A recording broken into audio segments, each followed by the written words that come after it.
여러분, 하나님의 구속의 진리는 오직 하나님의 은혜요, 오직 예수 그리스도를 믿으며 오직 성경입니다. 왜 오직 하나님의 은혜이냐? 하나님께서 독생자를 우리에게 주셔서 독생자의 대속으로 우리를 구원해 주셨기 때문에 오직 하나님의 은혜입니다. 왜 오직 예수 그리스도이냐? 오직 예수 그리스도만이 우리의 죄를 대속해 주셨기 때문입니다. 왜 오직 성경이냐? 구원의 진리는 오직 성경으로만 알 수 있고 오직 성경으로만 만날 수 있기 때문입니다. 그런데 여러분, 이 세 가지의 구속의 진리는요, 이미 구약시대에서부터 있었습니다. 오늘의 본문 말씀은 유월절 규례에 대한 보충 계시입니다. 첫째는 유월절에 먹는 양고기를 누가 먹을 수 있는지, 유월절 어린 양 고기를 먹을 수 있는 사람의 자격이 나옵니다. 그리고 두 번째는 유월절에 먹는 양고기를 어떻게 먹어야 하는지, 유월절 양고기를 먹는 방법에 대하여 말씀해 주고 계십니다. 그런데 이 유월절 규례들을 보면요, 이 안에 구속의 진리가 아주 구체적으로 잘 나타났습니다. 여러분, 유월절 어린 양의 고기를 먹을 수 있는 사람이 먼저 오늘 본문에 그 자격이 나오고 있습니다. 첫째는 이스라엘 회중입니다. 본문 47절 말씀을 보면 이스라엘 회중이 다 이것을 지킬지니라. 여러분, 유월절은요, 이스라엘 자손들의 출애굽 사건을 기념하는 절기입니다. 하나님은 이스라엘 자손들을 애굽 왕 바로의 속박으로부터 구원하시기 위하여 애굽에 있는 모든 장자들을 치십니다. 바로의 장자와 애굽의 모든 백성들의 장자들이 한날 밤에 다 죽임을 당하게 됩니다. 하나님께서 애굽에 내리는 마지막 10번째 재앙이었습니다. 그러나 이스라엘 자손들의 장자들은 그날 밤에 생명을 건지게 됩니다. 하나님은 이스라엘 자손들에게 그들의 장자들을 지킬 수 있는 구원의 길을 미리 말씀해 주셨습니다. 유월절 어린 양을 잡아서 그 피를 출입구 문틀에 바르는 일이었습니다. 여호와의 죽음의 사자가 애굽의 모든 집들에 들어가서 장자들을 칠 때 출입구 문틀에 어린 양의 피가 발라져 있는 집들은 여호와의 사자가 뛰어 넘어갔습니다. 어린 양의 피가 이스라엘의 모든 장자들의 생명을 구원해 주신 것입니다. 하룻밤 사이에 장자들을 다 잃고 난 바로와 애굽의 백성들은 황급히 이스라엘 자손들을 애굽에서 내보내게 됩니다. 이스라엘 자손들은 430년 만에 드디어 애굽에서 나오게 되는 것입니다. 하나님은 이스라엘 자손들로 하여금 그들을 구원하신 하나님을 경외하고 또 유월절 어린 양의 그 희생을 기념하게 하기 위해서 이스라엘 자손들에게 유월절 절기를 지키는 규례를 주셨습니다. 그 규례가 뭐냐? 해마다 유월절이 되면 이스라엘 자손들이 양을 잡아서 그 양고기를 먹게 하는 일입니다. 그들이 먹는 양고기는 그들을 위하여 피를 흘리며 죽임을 당한 유월절 어린 양의 희생을 기념하는 것입니다. 하나님은 이스라엘 자손들의 구원을 위하여 유월절 어린 양의 피를 주시고 또 동시에 어린 양의 몸까지도 함께 이스라엘 자손들에게 먹게 하시는 것입니다. 자, 이쯤 되면 눈치가 있는 분들은 퍼뜩 성찬 예식이 생각날 것입니다. 여러분, 성찬 예식이 뭡니까? 예수님의 몸과 예수님의 피를 상징하는 떡과 포도의 잔을 마시는 것입니다. 예수님께서 우리의 죄를 대속하기 위해서 십자가에서 그 피를 흘리시고 그 몸을 우리에게 주신 이를 기념하는 것이 바로 성찬 예식입니다. 그렇다면 여러분, 유월절 예식은 누가 참여하고 또 누가 지켜야 하겠습니까? 당연히 이스라엘 자손들입니다. 여러분, 이스라엘 자손들은요, 유월절 어린 양의 피로 장자들의 생명을 건진 당사자들입니다. 이스라엘 자손들은요, 유월절 어린 양의 희생을 통해서 구원함을 얻은 당사자들입니다. 이스라엘 자손들에게는 하나님의 은혜가 있습니다. 이스라엘 자손들에게는 그들을 구원하기 위한 어린 양의 희생이 있었습니다. 그러니 마땅히 이스라엘 자손들은 어린 양의 희생을 기념하며 하나님의 구원하신 은혜에 감사를 드리는 절기가 있어야 하는 것입니다. 그 절기가 바로 유월절 절기입니다. 이스라엘 자손들에게 있어서 유월절 예식은 선택이 아니라 필수입니다. 그들의 권리이면서도 동시에 그들의 의무가 되는 것입니다. 여러분 6월절 양고기를 먹을 수 있는 이 일은요, 이미 하나님의 은혜 안에 있다고 하는 증거입니다. 이미 그들 안에 6월절 희생된 어린 양이, 6월절에 희생된 어린 양이 함께하고 있다고 하는 증거가 그들이 6월절 날 그들의 희생을 위하여, 그들의 구원을 위하여 희생한 어린 양의 고기를 먹음으로써 증명이 되는 것입니다. 그러게 이스라엘 자손들은요 6월절에 양고기를 먹을 수 있는 자격이 부여되는 것입니다. 여러분 성찬 예식은 누가 참여합니까? 예수 그리스도의 구속의 은혜를 입은 사람들이 참여하는 것입니다. 여러분 누가 하나님을 예배할 수 있겠습니까? 하나님의 구원하신 은혜를 입은 사람들이 하나님을 예배할 수 있는 것입니다. 여러분 6월절 어린 양의 고기를 먹을 수 있는 사람들은요 이미 하나님의 은혜를 받은 사람들입니다. 이미 하나님의 은혜 안에서 살고 있는 사람들입니다. 그러니 6월절 양고기를 먹을 수 있다고 하는 이 사실은요 놀라운 은혜입니다. 이미 하나님의 은혜가 그들 안에 있다고 하는 것입니다. 여러분 우리가 성찬 예식에 참여해서요 떡과 포도의 잔을 먹을 수 있다고 하는 이 사실은 이미 하나님의 은혜 안에 우리가 있다고 하는 것을 전제하는 것입니다.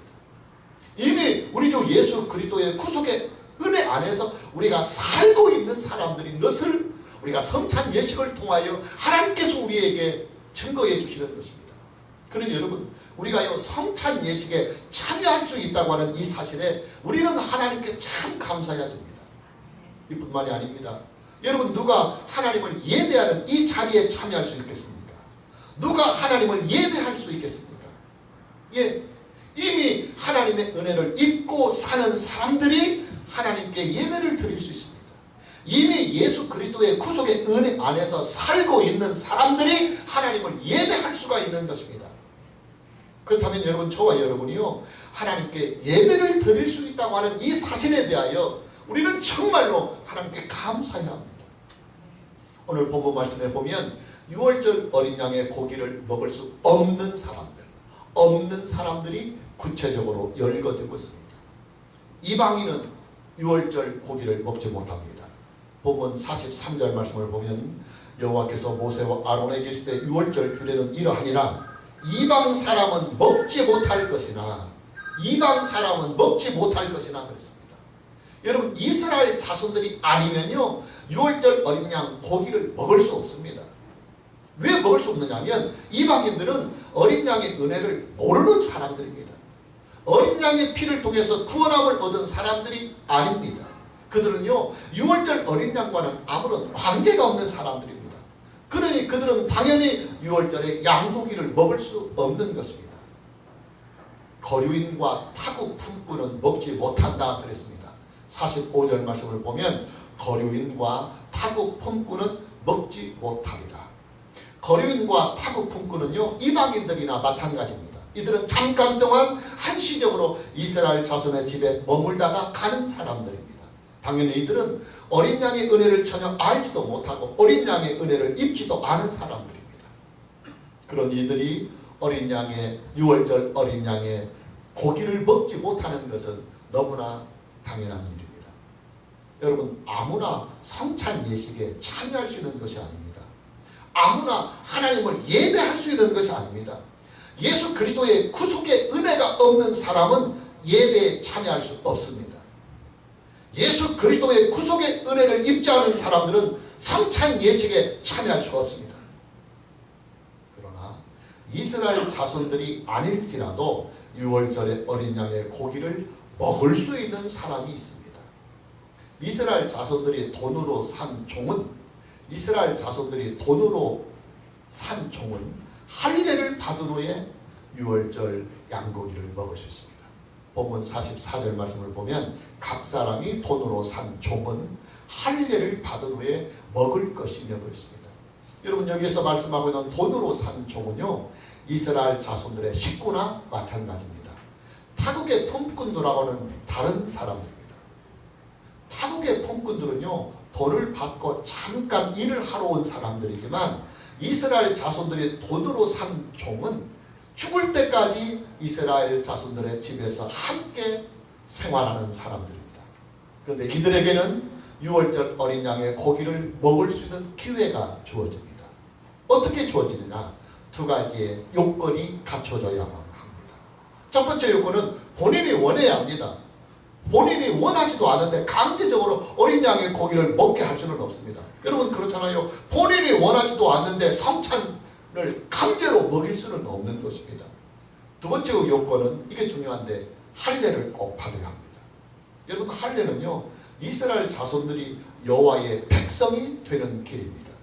이스라엘 자손들은 여호와의 신앙의 공동체에 속하기 위해서 남자들은 태어난 지 8일 만에 할례를 받아야 합니다. 할례를 받지 않으면 여호와의 신앙의 공동체에 속할 수가 없습니다. 구약의 할례가 신약에서는 뭐라고 그랬습니까? 세례라고 그랬습니다. 예수님을 믿고 세례를 받는 것입니다. 그래서 예수님을 믿고 세례를 받으면 교회에서 행하는 성찬 예식에 참여할 수가 있는 것입니다. 예수님을 믿고 세례를 받으면 교회의 정회원이 되는 것입니다. 예수 그리스도의 몸 되신 교회 공동체에 이제 속하게 되는 것입니다. 이스라엘 자손들과 함께 거류하는 타국인들도 6월절 양고기를 먹을 수 있는 기회가 주어집니다.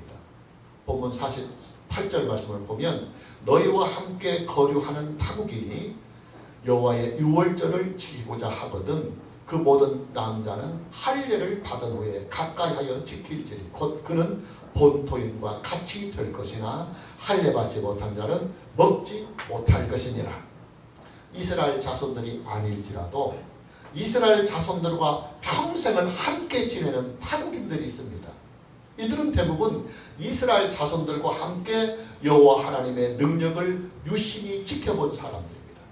그리고 여호와 하나님의 그 은혜에 함께 참여하고자 자발적으로 이스라엘 자손들을 따르는 사람들이었습니다. 여러분 이스라엘 백성들이 출애굽을 할 때 이스라엘 백성들만 나오는 것이 아닙니다. 이스라엘 자손들과 함께 있었던 종들도 함께 나오고 아니면 애굽인들이나 그 주변에 있는 사람들까지라도 이스라엘에게 함께하는 여호와의 영광과 능력을 보고 함께 휩쓸려 나온 사람들이 있어요. 바로 그런 사람들을 말합니다. 이들은 비록 이스라엘 자손들은 아닐지라도 하나님을 경외하는 마음이 있는 사람들입니다. 하나님은 이들에게도 6월절 예식에 참여할 수 있는 기회를 주셨습니다. 단 조금 전에 말씀드린 대로 두 가지의 요건을 갖춰야만 합니다. 첫째는 본인이 원해야 하고 둘째는 반드시 할례를 받아야 합니다. 중요한 것은 할례를 받은 타국인들이나 할례를 받은 이스라엘 종들은 이스라엘 자손들과 동일한 은혜가 주어지고 동등한 권리가 주어진다고 하는 사실입니다.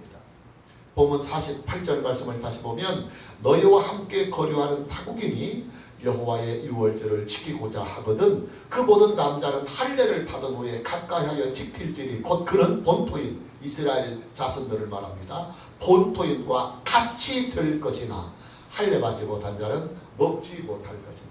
예, 할례를 받은 타국인들은요 본토인 즉 이스라엘 백성들과 같이 된다고 성경은 말씀하고 있습니다.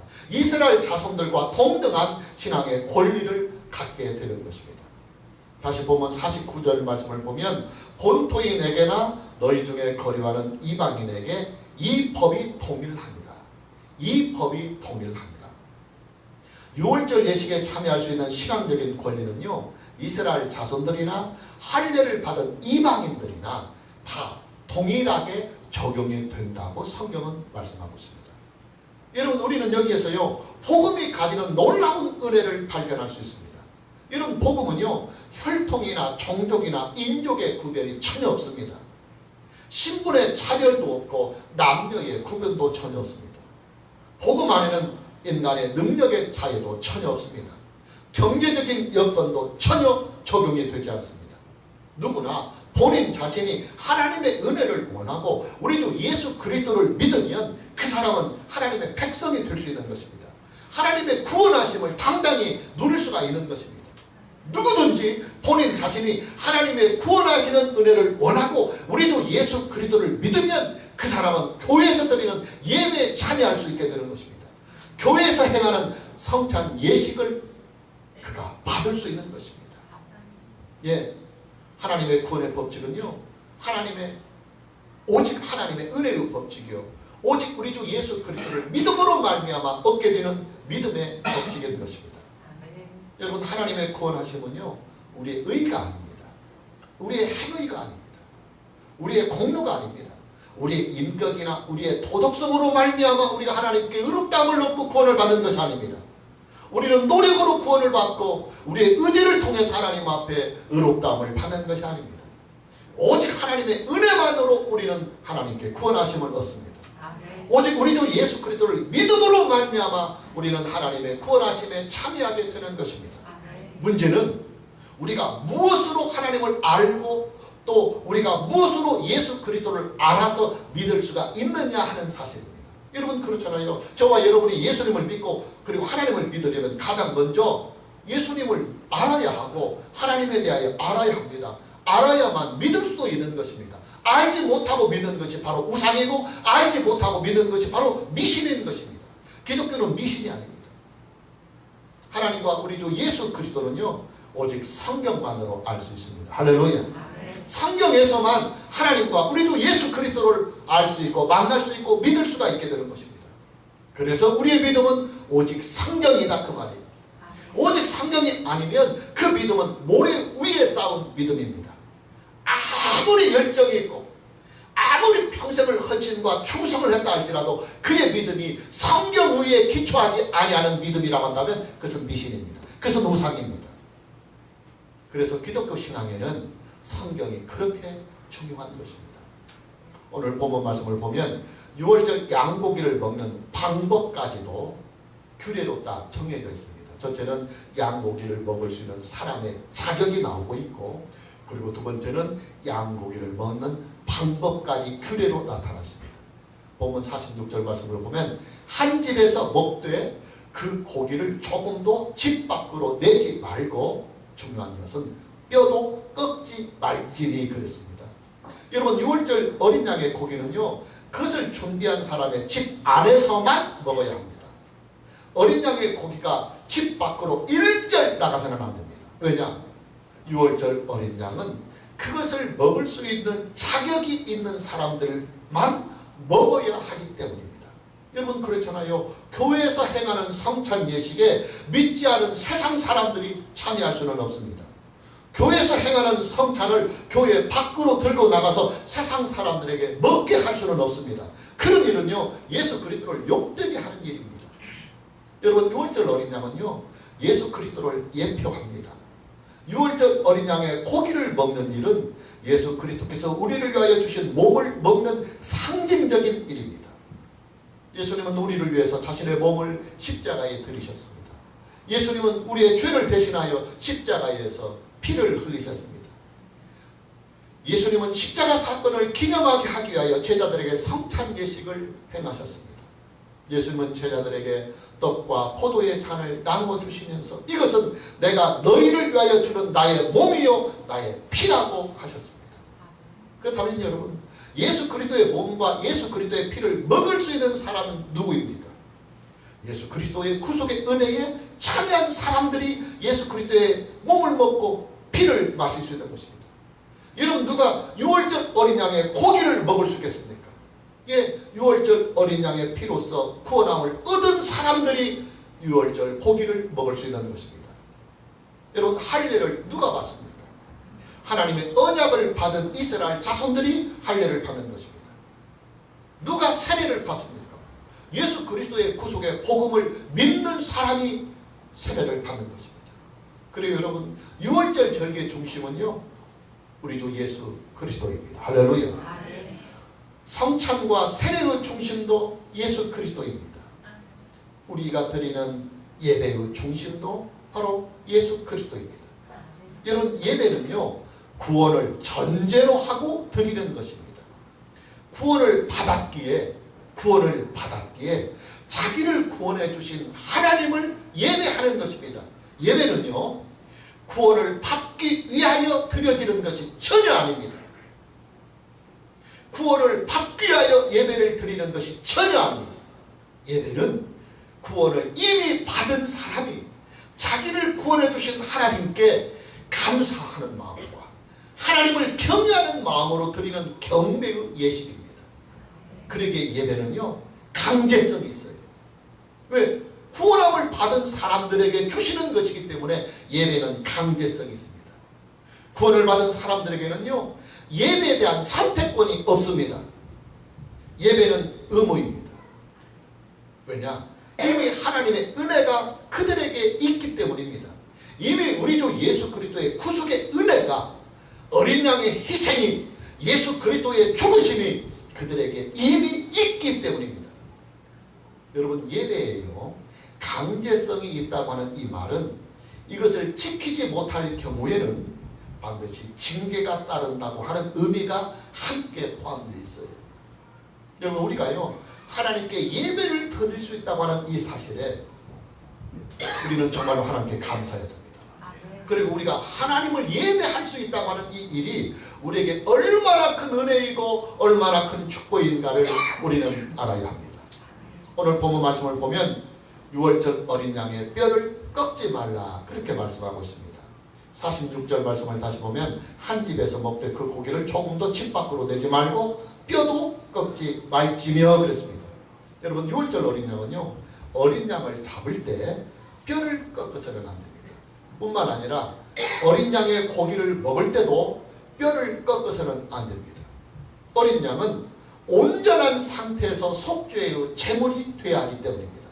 여러분, 성경은요 예수 그리스도의 구속의 사건을 예언할 때 예수 그리스도의 뼈가 꺾이지 않는다고 예언이 되고 있습니다. 우리가 참고 구절로 시편 34편 20절 말씀을 보면 그의 모든 뼈를 보호하시니여 그 중에서 하나도 꺾이지 아니하도다. 그래서 구약에서 이미 메시아가 우리를 대신하여 속죄의 제물이 될 때 그의 뼈가 하나도 꺾이지 않을 것이라고 예언을 하고 있습니다. 그리고 그 예언대로 우리가 참고 구절로 요한복음 19장 33절 말씀을 보면 예수께 이르러서는 이미 죽은 것을 보고 다리를 꺾지 아니하고 그랬습니다. 그리고 계속해서 요한복음 19장 36절 말씀을 참고 구절로 보면 이 일이 일어난 것은, 즉 예수님이 다리가 꺾이지 아니하고 십자가에서 온전한 상태로 죽을 수 있었던 것은 그 뼈가 하나도 꺾이지 아니하리라 한 성경을, 즉 구약의 예언을 응하게 하려 합니다. 할렐루야.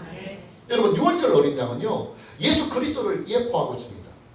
예수 그리스도가 이 세상에 오시기 이전에는 6월절 어린 양을 잡아서 그 피로써 구속의 은혜를 입었습니다.